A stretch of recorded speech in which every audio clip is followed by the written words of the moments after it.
नयाँ ढङ्गबाट अगाडि बढिरहेको छ। मैले अघि पनि उल्लेख गरेँ, हामीले हाम्रो संविधान जारी गरिसकेका छौँ। हामी एउटा नयाँ युगमा प्रवेश गरेका छौँ र यो युग विकास र समृद्धिको युग हो। यो युगमा आर्थिक विकास र समृद्धिसँग आजको यो सूचना र प्रविधिलाई जोडेर हामीले धेरै ठुलो फड्को हामीले मार्नु छ र हाम्रो लक्ष्य उद्देश्य प्राप्त गर्नु छ। त्यसका निम्ति सूचना तथा सञ्चार मन्त्रालय त्यस अन्तर्गत नेपालको एकमात्र सरकारी स्वामित्वमा रहेको नेपाल दूरसञ्चार कम्पनी,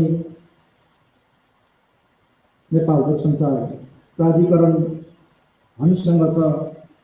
अन्य निजी टेली अपरेटरहरू पनि छन् र हामी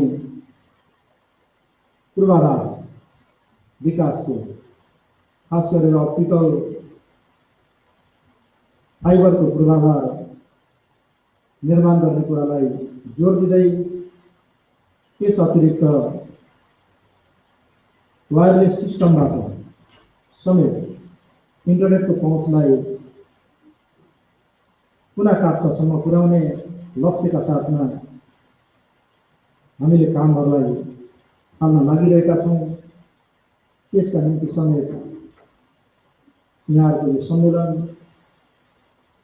देशबाट निस्कने निष्कर्षहरू निर्णयहरू हाम्रो लागि महत्त्वपूर्ण पृष्ठपोषणको रूपमा र मार्गदर्शनको रूपमा हामीलाई प्राप्त हुनेछ र यहाँहरूले त्यो उपलब्ध गराउनुहुनेछ भन्ने आग्रह समेत राखेर फेरि पनि यो सम्मेलनको एकदमै भव्यताका साथमा सफलताको शुभकामना व्यक्त गरेर आफ्नो भनाइ टुङ्ग्याउन चाहन्छु। धन्यवाद, नमस्कार।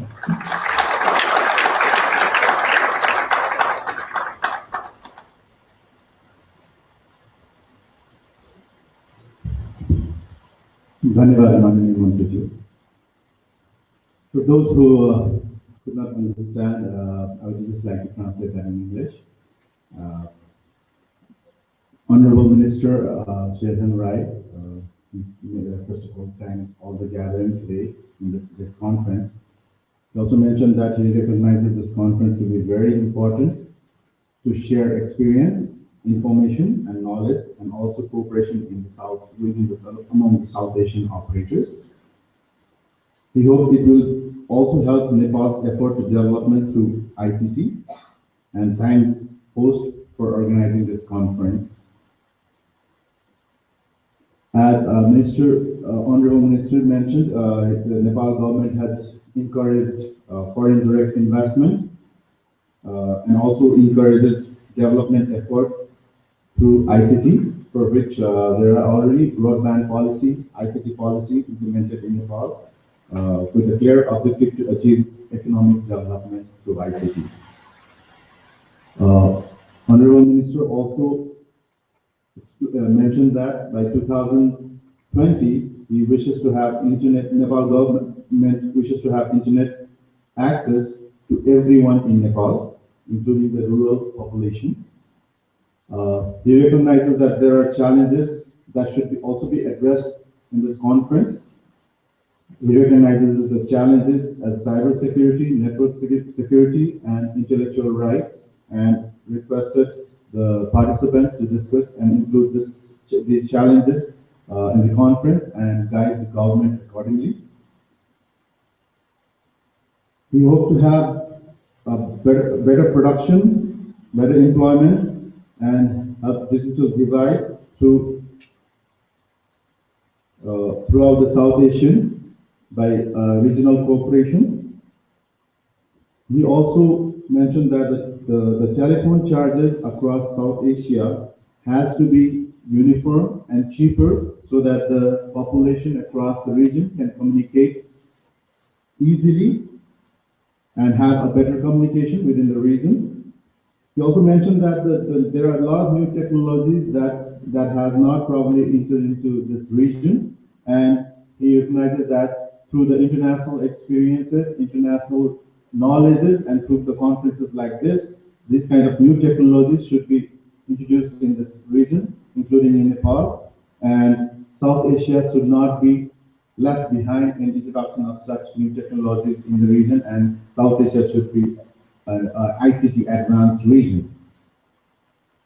He also mentioned that the economic and social development has to be encouraged by operators for human development, and mentioned that the infrastructure development through wireless Nepal government has emphasized on the infrastructure development through optical fiber and introducing a lot of wireless technologies across the rural population, so that the access to information in the rural population can be achieved, and the information and knowledges can be provided through the access to internet.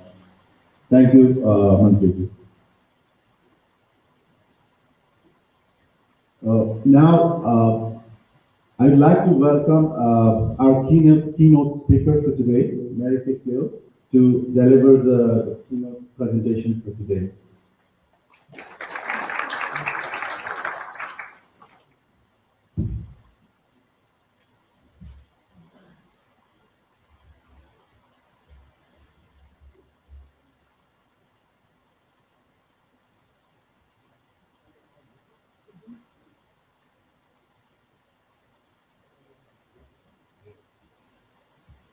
Good morning. So while waiting for the slides to show up and the projector to warm up, I just want to say it's my privilege and honor to be back here in Kathmandu. I attended SANOG, the second SANOG in Sri Lanka, and I've been to several SANOGs, and I am absolutely impressed that there's over 300 people here today. I think that speaks a lot about the collaboration that's happening in the Southeast Asian region. And I was always impressed by the enthusiasm and collaboration that exists here. My keynote today will be on how to manage security risks in today's complex internet landscape. I think we all have realized how much the internet has evolved, how important it is to become an economically viable nation in the region, because just everything happens over the internet these days. And I see many familiar faces. I think many of you who have known me know that I have an absolute passion for making sure that security is part of your focus when you're creating internet access.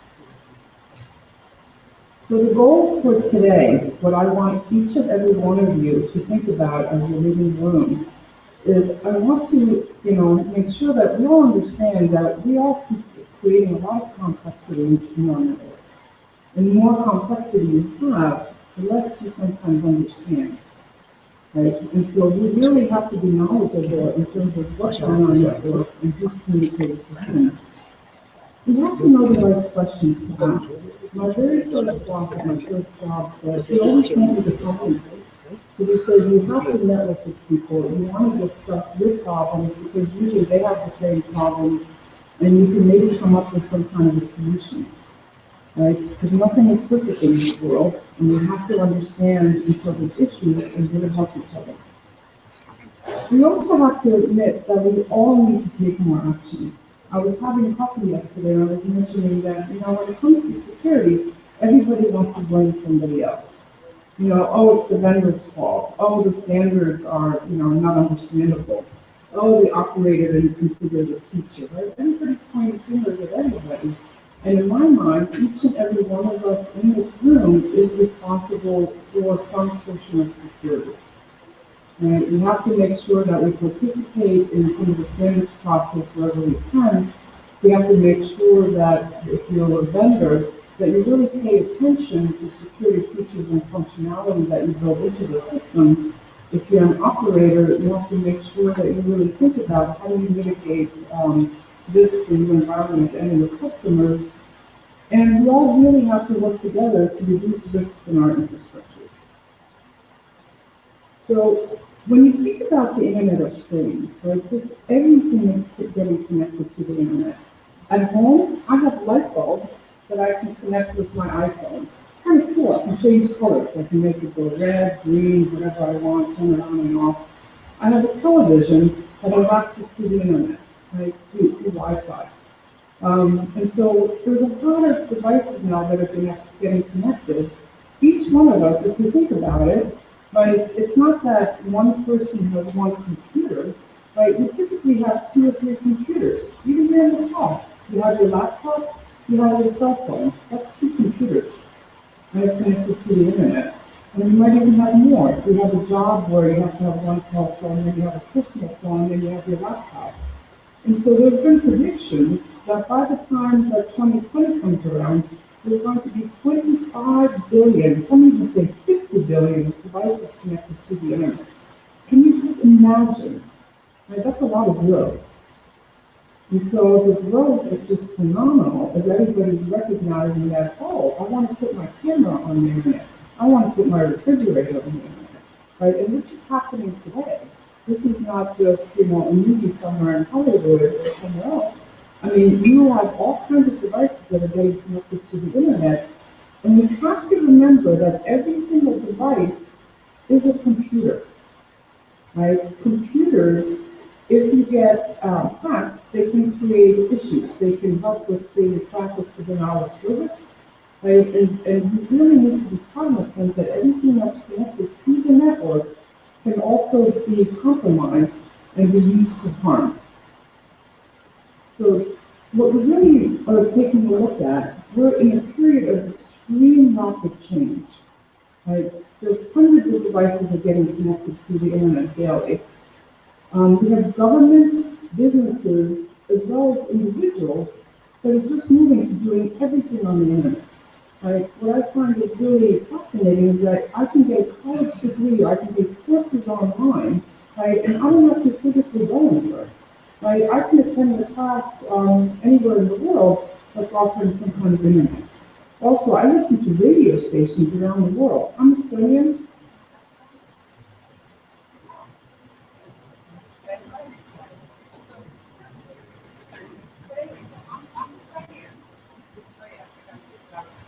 So I'm still here, right? And I like to listen to radio stations that, sometimes captures my story.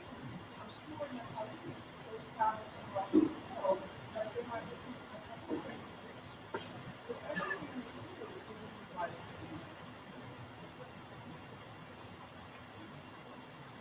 So there's a lot of concerns that we have to think about. So, think about, all these devices that we have, all these apps that we download on the phone, what are we sending, with the internet to data centers? So are we actually, how are we handling personal information?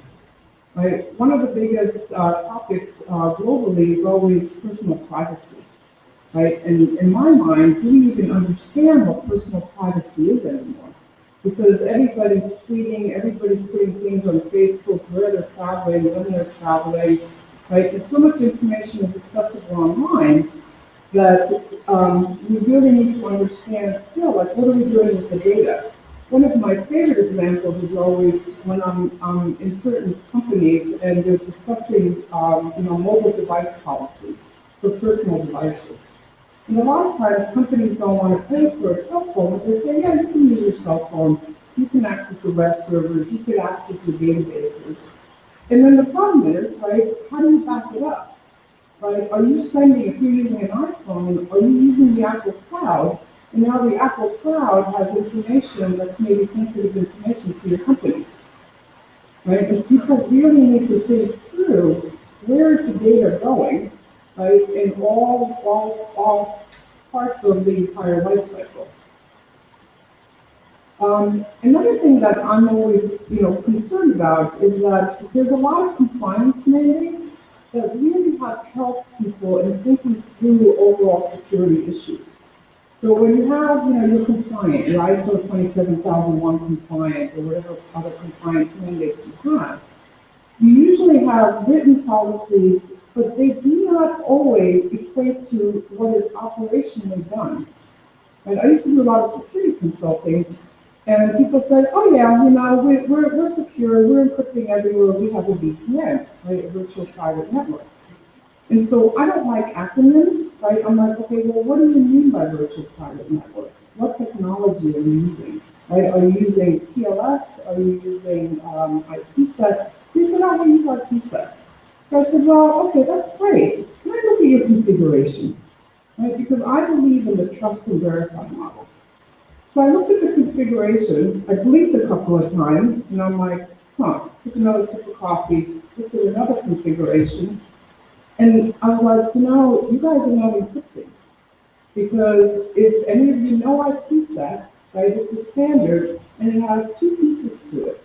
One is where you're just providing integrity, meaning that you're authenticating the two parties that are talking to each other, and that part also ensures that if I'm sending data to Philip, that nobody has been able to alter the data that I'm sending to them. Like that's one part of IPsec. The other part that you have to configure is encryption. So whoever set this up configured the integrity piece, but not encryption, right? And meanwhile, they were telling me that, oh yeah, we're encrypting everything, we have a VPN. Right, so this is a problem, and also, you know, we're blindly trusting, right, either the technology or somebody that's configuring something for us, and we really have to pay attention. And so I think the first step is always creating a policy, right? Thinking through what is my business risk tolerance, right? Where am I potentially vulnerable? And then what decisions do I make in terms of where I'm most at risk and what I want to protect? But then after you've actually decided on the policy, you also have to make sure that operationally that's actually happening. Right? And that is the hard part. I think that's where we really have to pay a lot more attention. And I do truly believe that security still tends to have a lot of blind trust, right, in terms of implementations. I was very happy, okay, for my own personal reason when Heartbeat came out and all the TLS bugs. And the reason why some of you that have been in my workshops 10 years ago know that I always had some slides that talked about cryptography. And everybody's like, oh, I don't want to know about that. I don't care about that. This should just work. And we're going to use TLS because it just works. I don't have to think about it. And, you know, 2 years ago, people started recognizing that, wait a minute, we have to think about it. We have to understand the technology to know what is the key size I should be using, right? There's 50 different encryption algorithms that I can configure. Is the vendor's default going to protect me, you know, enough?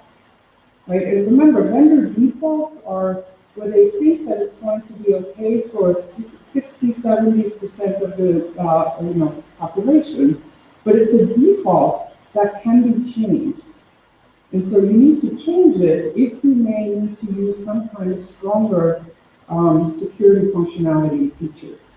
So you have to understand the devices. My favorite example is always, I used to work at Cisco. I was a very early 93 to 2000. When they first came out with their first firewall, right, people would buy it and they put it in the network. And then that's it. And so they're wondering, they're like, wait a minute, we're not being protected. You know why? Because in the very first shipment of it, the firewall was default open. It just let every traffic through. So you have to configure it to actually say, oh no, I'm going to deny this traffic from going there. Right? And so then, you know, Cisco was like, oh, wait a minute, we have to enforce that everybody configures that. So then the default was let nothing through, right? So that people would actually think about, wait a minute, you know, which traffic do I want to go where? So security is not something where you can just say, yep, I'm going to buy a piece of equipment. It says that it's a firewall. It says it's going to protect me. You actually have to think through, you know, are the defaults appropriate? How are you going to configure it in your environment? And then you have to monitor it. So what are most security goals, right? I mean, security to me is such a bad word because nobody really knows what it is anymore, right? And it's complex. So in my mind, right, I always think that it really doesn't have to be so complex, right? Think about it in just, you know, simplistic terms. I mean, bring it back to reality. So what you really want to know is controlling where the data goes. You have to understand where the data goes so that only people that need to have access to the data have access to it. You want to make sure that your network is available, right? Obviously, I mean, you don't want to be stuck in a denial of service attack where all of a sudden your services aren't available and you can't communicate with people, right? I was absolutely amazed last year. It was so sad to me when I heard about the Nepalese earthquake, but it was amazing about the mobile connectivity, right? People were connected, they could communicate. I mean, it was fabulous, right? You need that in a moment of crisis. So the network has to be available. You want to protect the information in transit, again, so that you don't get unauthorized access to any data, prevent intrusions, and respond to security breaches. Now, how do we actually deal with this, right? The most common threats, almost anything malicious or bad that can happen, fits into these categories. Right? The first one is unauthorized access. So people steal credentials all the time, usually because they want money, right? So the banking sector, huge problem. And eavesdropping, also, primarily, like if you have a Wi-Fi and you don't have a password protected, right, there's all these free programs out there. It's very easy. You just slip the network, and then you even have programs that tell you in natural language what's going on.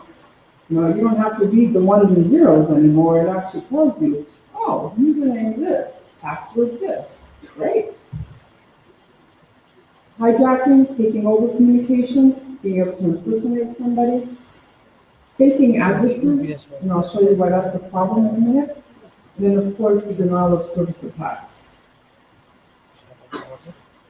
So these are the issues that you all have to be concerned about, right, as you're running and creating your infrastructure and seeing what are you going to configure in your devices, what are your policies. So it's user authentication and authorization and device authentication and authorization. What is meant by that? So authentication is basically providing a credential that pretty much asserts that you are who you say you are. And then the authorization piece tells you that, yep, you know, you're Medicare, so I will allow you to have access to this particular banking account. Right? I mentioned before, I'm Estonian.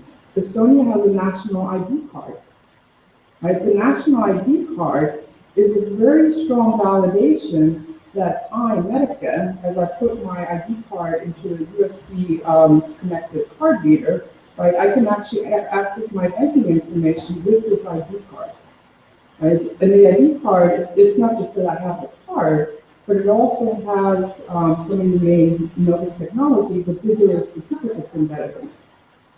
Right? So I have to have the card, I have to enter a password, and so there's actually multi-factor authentication. So there's multiple credentials that prove that, yep, this is most likely Medica, and this is what you can do. So the credentials, and I have a couple of slides that really talk about credential management, because quite frankly, nobody pays as much attention to this as they should. And this is something that we all have to really fix and think about. Access control, right, our packets and routes, like, you know, we don't necessarily want to route everywhere, so you might want to actually filter some routing announcements. You want to filter out some traffic so that, you know, not all traffic from one network can actually get to another network in case somebody's trying to do something malicious. Data integrity, again, making sure that nobody can tamper with communications as I'm sending it to somebody else. Confidentiality, there's so much talk about encrypt everywhere, right? While I agree that encryption is necessary, I think that it's a policy decision, right? Because it doesn't make sense in absolutely every environment. So it's not a must-have everywhere, but you do want to think about what does confidentiality make sense. Auditing and logging, right? This is another piece that, along with actual credential management, I want to be able to make sure that what I think is happening actually is. So logging and auditing, validating that, you know, your filters are working effectively, looking to see, any kind of traffic that looks to be a little bit anomalous, and, why am I seeing packets from this particular IP address, when I'm only allowing certain subnets through, right? You have to take a look at your logs, and then if something looks a little bit funny, you have to investigate. And of course, DOS mitigation. So credentials. Credentials are a huge issue. So I'm on the Security Advisory Council for ICANN, and one of the papers that we actually just recently produced, you can Google for SAC074, which stands, I don't remember what the SAC stands for, but it's actually talking about best practices for credential management lifecycle. So, because people do not do it effectively. If you think about your passwords that you have, right? I actually have a spreadsheet, I encrypt it. I have 180 accounts, right? I mean, think about how many you have: online shopping, work things, right? All the different services you have. I mean, add it all up, my banking, I literally, I counted it once, I'm like, 180 accounts. And I will make you bet, some of my friends, like I gave this talk once, and they're just, they're not internet people. They're like, oh, I use the same password everywhere. And I'm like, don't do that. Bad. And so what you should have is at least separate passwords for your different bank accounts, right? Anything that's really critical. I will admit, I use one password for things where it doesn't really matter if somebody compromises my system, because sometimes I need to have a username password to read certain articles. Right? If somebody compromised that password, I don't care, because they can't get access to any kind of information that is important to me. They will have my username or know who I am, but that's about it. Right? And this is a big problem actually in industries, because even password managers, like, you have to think about it. Like, if you're using a password manager and it has information in the cloud, you're also trusting that company to make sure that, it doesn't get breached, or then it can get all of your passwords. But sometimes that's better than you writing 180 passwords down somewhere and having somebody be able to find that piece of paper easily. Right? Credential management really is something that you need to think about. It is amazing how many credentials get compromised. I mean, millions of them. Right? I mean, you see in the United States, we see advertisements or in the newspaper all the time, 3 million credentials, hacked, another 5 million here. And I worry that people don't pay attention anymore. Right? You have to pay attention. It has a huge impact. So here's basically, I'm giving you a synopsis. This is all you have to know. Okay. I always say that credential management is like a pilot's checklist. I have friends who became pilots, and some of them I won't fly with. Right? They have their own airplanes, or rent one for a couple of hours. And when they're like, oh, I checked the fuel yesterday, I'm like, oh, I have a hair appointment. Forgot. Because if they didn't check the fuel right now, I don't trust them. I'm up in the air. I mean, I don't have a parachute all the time. Not that I know how to use one, but so you really have to think about the credential management process. Like, it's not just creating a password or creating a credential. I give it to you, okay, done. Never have to think about it again, right? So when you're creating it, when you're changing it, you should change it. Not every month, maybe not every 3 months even. You have to figure out what time frame makes sense. And to be honest with you, if you're looking at passwords, the longer it is, right, the less that I even say that you have to change it, maybe once a year. If you're using two-factor authentication, absolutely once a year is good enough. You maybe even wait longer, right? Because the reason to change it is because you're trying to figure out if somebody compromised your credential, right? What is the length of time that somebody could be using that without you knowing it? So it's all a trade-off in terms of length and time. But you always have to think about, well, how do you distribute it, right? How do you give the credentials to people so that they can get access to the systems? How do you store it? Are you storing it in clear text? Some people have done that. And even as recent as this past year, right? I mean, you really do have to think about how you're storing it, how you're hashing it, by using salted hashes. How do you recover it? How do you transfer credentials? Because sometimes you can delegate them. How do you revoke it? Right? How do, if somebody is leaving the company, it's like, okay, I want to now revoke it. And how do you actually destroy it? Or can somebody still impersonate that employer that was leaving? So how can we improve it? What are the 3 to 4 steps that we need to think about? One is you need to know all of the credentials that you're utilizing.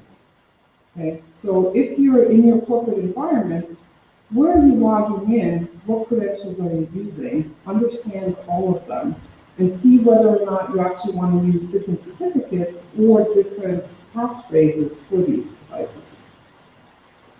Highly encourage two-factor authentication. It doesn't matter how long your password is, to be honest with you. I mean, if somebody really wants to get access, if it's a state-sponsored kind of attack, then the algorithms are available. Okay, two-factor authentication is really the way to go. And you really need to have specific processes for the entire credential management lifecycle. You really have to think through every little step and to see whether or not in any case you have holes where that could be compromised. Another thing is you need to keep up with vulnerabilities. This is difficult, right? Because sometimes you don't always want to have automated updates because some updates may not make sense in your environment, or you have specialized software that gets used where an update could break that, right? So with TLS SSL, again, this is widely used technology. You have to pay attention right now because people are finding vulnerabilities. You need to upgrade those systems. And so the easiest way to actually figure out whether or not your TLS is secure these days, there's publicly available tests that have been created, right? It's great. I mean, the problem has been so bad that people have actually said, we want to do good for the entire industry. Let us create tests so that people can test to make sure that, here's where you're vulnerable or here's where you actually have a good implementation. The only caution that I give people is that make sure that sometimes you have to have a check mark to say, I don't want the results shown on a public website, right? Because that's what happens sometimes, where they'll say, oh yeah, this site, has an A, this site has a B, right? Because they're doing something wrong. So just make sure that if you're running these public tests, that they're not made publicly available somewhere. You want to be on the mailing list for all your vendor security announcements, right? So I don't care who you use, Fortinet, Huawei, Cisco, Juniper, whatever the equipment is, right? If it's a critical vulnerability, there's always mailing lists. Make sure you're on them, because that way you used to get an email, right? Because who goes to the website all the time to say, hey, is there a vulnerability? And you want to be notified of it. And also, I would follow specific security information blogs, because that way you can also get some information very quickly and of anything that's real relevant, for the whole internet industry. So just some pointers to make your life easier, because actually keeping up to date with patches, everybody knows you have to do it, right? But theory is much easier than practice. So if you have 20 or 30 different devices in your network, keeping up with everything is not very easy. But, you want to do the best you can and at least get the critical vendors, right, for critical to your infrastructure, understand, where you can get the information if they've discovered a vulnerability. So how many of you here have deployed IPv6? Okay, enough of you. Those of you that say you haven't, I bet you your laptop has IPv6 on by default. So, Apple operating systems had it on by default at least since 2004, right? Microsoft since Vista, a little bit later. Most mobile phones also do IPv6. And so the challenge is that there's somebody in this room, and I won't name names, that said 128 bits, that's it, just move on. And the thing is that really, IPv6 is similar to IPv4, but there's enough differences that you at least have to be educated in terms of what are the nuances. And primarily it's that you have multiple IP addresses that you need to think about, which means that when you're filtering traffic, so you have to know, well, which address am I actually filtering? And also you have to know the concept of something called extension headers. So where IPv4, you have, a fixed length packet, and when you have firewall rules, filtering rules, then vendors very easily could say, okay, I need to look at this much data and then make a decision. With IPv6, you have variable length headers, and so that creates a problem when you're trying to figure out firewalls or certain logging information. So the issues are getting fixed, but again, you have to be knowledgeable in terms of what are the differences, so that when you're actually starting to think about deploying and looking at IPv6, you also start thinking about the security parameters that you need to configure and think about. DNS. So when I did my security assessments, I found that nobody ever thought about DNS. Right? DNS was just there. Right? It translates a name to an address, you configure it once, yep, you're done. Right? And it was about 5 or 6 years ago that people started recognizing that, wow, DNS is really important, and we really have to understand what is going on, where's our traffic going. And so here's a little picture, just for those of you that may not be familiar with the technical details. So I'm an ISP, right? And basically, I tell my customers that, because I'm running my DNS recursive servers, that the DNS server is one of these IP addresses. And here I'm showing IPv4 and IPv6. So your home router, right, it has 2 ways of getting this the information to then tell the phone or your laptops, where to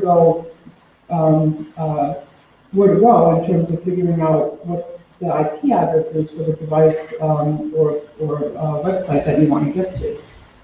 So either it does it automatically or you have to configure it. Right?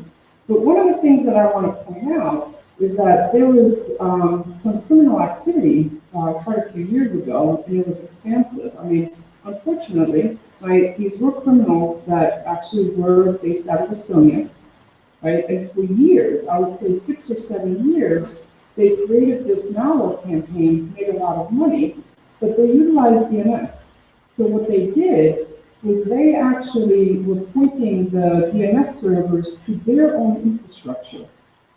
Right? And that's something people do not look at. Right? People do not look at their devices and say, oh, what is the DNS that's configured? Right? Especially a home user. Right? And so we have really become aware that we need to know which DNS servers are we actually sending that information to, because it could be a problem. It could be going to a malicious site, right? To a criminal site.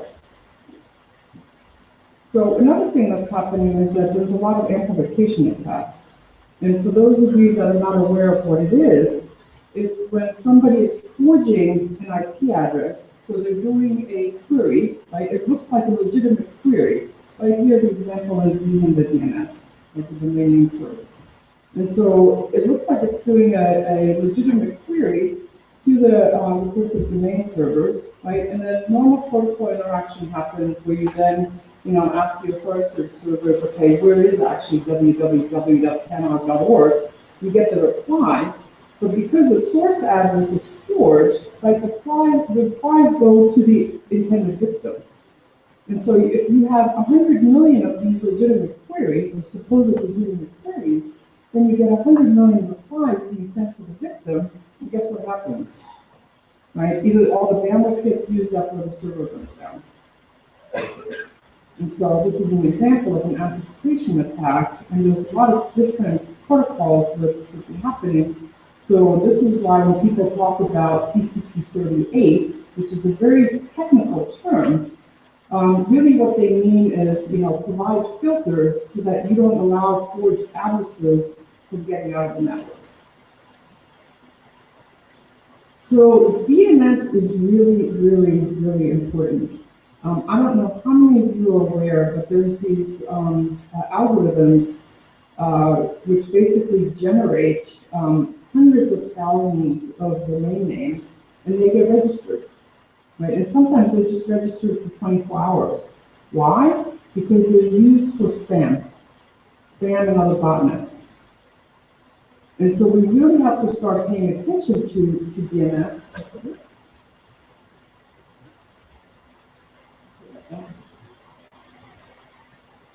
Because of the fact that it's being used by the criminals for a lot of malicious traffic. And I mean, there's tens of billions of domain names out there, right? And with the new GTLDs, right, it's sometimes hard to really figure out, is this an appropriate domain or is this something used for maliciousness? And I'm not going to get into this in detail, but there are folks out there who created what's called passive DNS databases. And so what these are databases that actually keep track of when you're going to an authoritative server that knows that, okay, SANOG.org, right, it's hosted by this particular IP address, right? And so it has millions of records in there. And then if something changes, right, if somebody is causing some redirection, then you'll be able to know by looking at this database that, oh, wait a minute, you know, for 3 years, like this host name or this domain was served out of this IP address, why is it now going to another IP address, right? And it could be because of some malicious activity.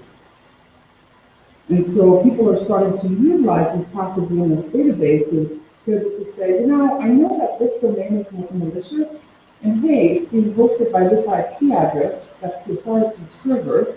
What other domains are associated with that? And a lot of law enforcement incident response folks have found that, oh, now I know that these 100 or these 1,000 domains are also being hosted out of here. And you know, typically they're all part of a malicious campaign. So really, DNS can give you a lot of useful information because DNS is used in every single communication. So it's just something to keep in mind, because really, when I was doing security assessments a couple of years ago, I asked, so, you know, do you know who is your DNS registrar or what are you doing with it? Like, we don't know, you know, that's the DNS folks. And so the security folks didn't even really necessarily talk to the DNS, you know, guys, because it just worked. And so we do, when you're thinking about security these days, you really want to pay attention to what is going on with your DNS and where the traffic is going. So these are some of the last points that I want to make. Sharing of information is extremely important. I don't know how many of you in this region share security information with each other. I know that about 15 years ago was when ISPs in the US started to get together in private groups, and they started to kind of talk about, well, what kind of issues are you seeing, right? And in the last 15 years globally, people have understood that sharing information is useful, because if you're having a problem and I haven't seen it yet, I might see it tomorrow. Right? And so this way I can learn and figure out, well, how do I put in protective measures? But the problem is that there's still liability concerns in regulatory environments all over the globe in different ways, where people have to start figuring out, you know, from a policy perspective, how do we handle, you know, regulatory issues, and how do we work with policymakers to figure out liability issues, so that when I share information with you, that I'm not going to, you know, have an issue in terms of liability or maybe go to jail because really I wasn't allowed to share that information. And so a lot of this is getting worked out. There's a group called FIRST, which is a collection of incident response teams, and they're starting a security, a special interest group that's actually going to discuss information exchange policy. So what you're allowed to share, how you're allowed to share it, and what kind of, what are you allowed to do with the information that's shared with you. Because let's face it, the criminal underground, they're really good at sharing. I don't know how many of you have ever looked at these sites, but if you Google, you know, botnet, want to buy botnet, It's amazing. Like you can, they actually have websites where you can choose a botnet. You could choose the number of hosts. Do you want 100? Do you want, 100,000? The geographic region, right, that you want the sources to come from, or, where you want the destination. The bandwidth, right, you want the botnet to be, the denial of service, that's 1 gigabit, 100 gigabit, and the duration. You want it for a day, you want it for a week. It's crazy, right? It's a business. And so the criminals they have incentives